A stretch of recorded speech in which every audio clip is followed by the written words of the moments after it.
Have you ever walked into a room and felt the temperature drop? People who used to laugh with you now look through you. Friends are suddenly busy. Strangers look at you with a strange, unprovoked hostility.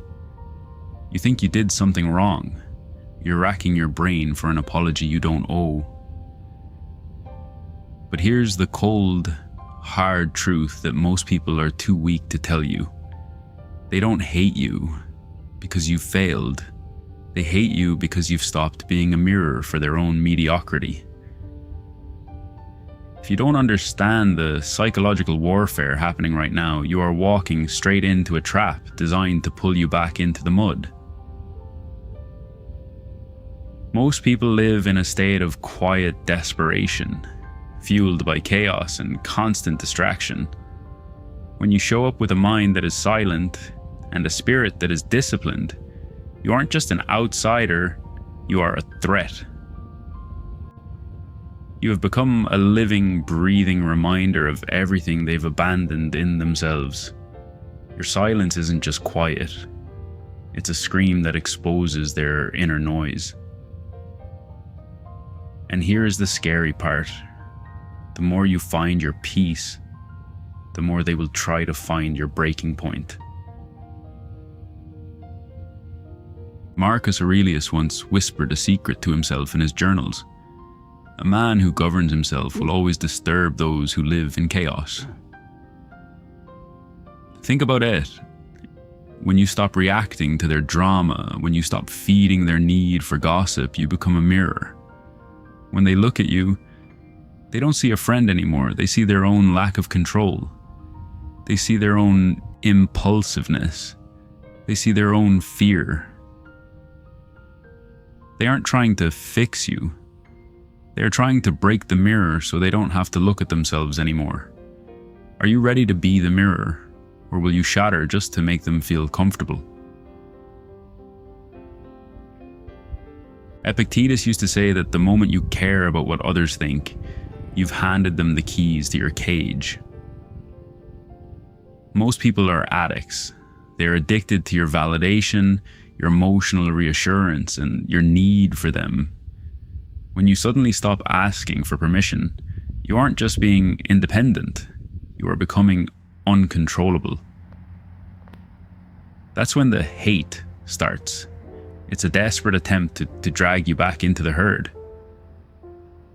But beware, once they realize they can't control you through kindness, they will try to control you through your reputation.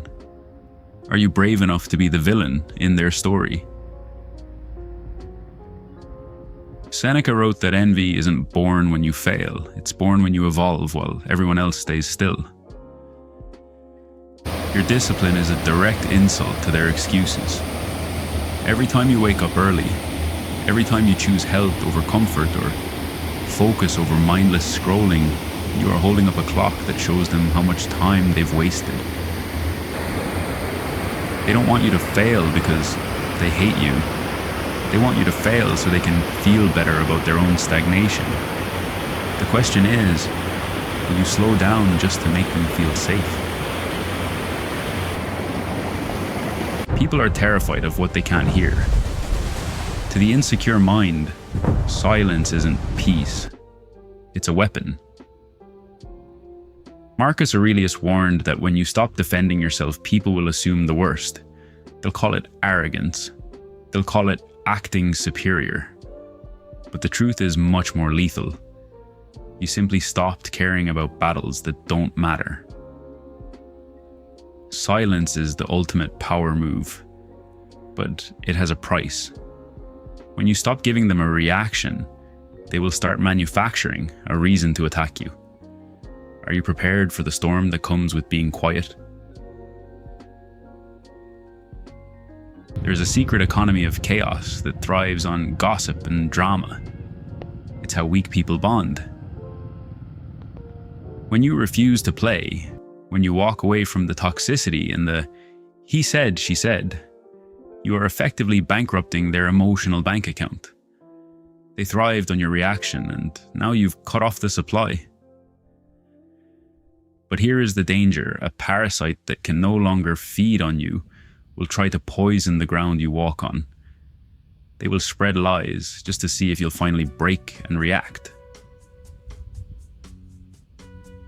Stoicism is not a path of popularity. It is a path of isolation. Marcus Aurelius understood that living with honesty, restraint, and purpose would naturally build a wall between him and the crowd. Virtue doesn't shout, it simply stands apart. When you choose character over noise, you are effectively leaving the tribe, and the tribe never forgets a defector. But ask yourself this: if the crowd is headed toward a cliff, isn't being left behind the greatest gift you could receive? So, how do you fight back? You don't. The most lethal Stoic weapon isn't a clever insult or a public defense. It's a complete lack of concern. Seneca once said that a clear conscience laughs at false accusations. When they attack you and you remain steady, you aren't just winning, you are making their weapons obsolete. Every time you try to explain yourself, you are handing them the bullets to shoot you again. Are you ready to stop being your own executioner? Before you walk away, perform one final audit.